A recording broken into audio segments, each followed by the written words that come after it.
Chonburi has launched 73 brand new community isolation areas for COVID-19 patients. In this video, we're going to give you a tour of one of these centers, which is located in Sriracha, as well as explaining all the different types of hospitals for COVID-19 patients.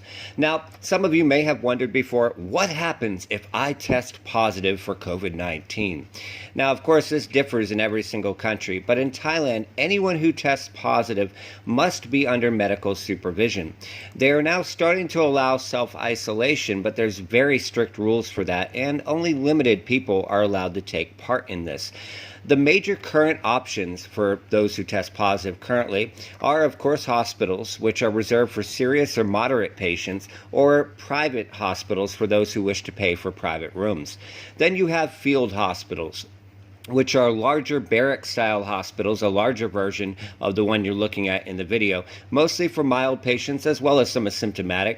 These are mostly used for those on a budget who cannot afford a hospital or a private room at a hospital. It's mostly for Thai nationals as well as migrant workers, although foreigners without the budgetary requirements may end up staying here as well, or if there aren't rooms available.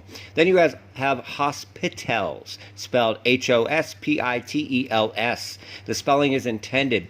Those are used primarily for mild asymptomatic, but also those who are quarantined as close contacts of previous cases but are currently negative for COVID-19. Almost all hospitals are formerly hotels that were used as quarantine for people returning from overseas, called ASQs, and are mostly where close contacts or high-risk contacts that cannot self-isolate, such as living with a large family, go.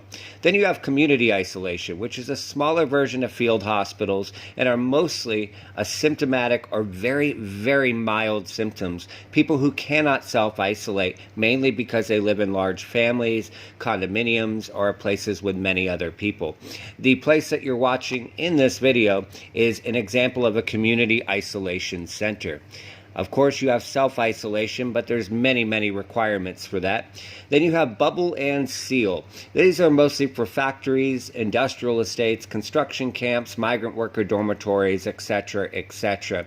It essentially seals off the entire factory or venue from the outside world and separates people who are positive for COVID-19 from those who are not, with on-site field hospitals. In some cases, the factory is allowed to continue operations, but nobody can enter or leave.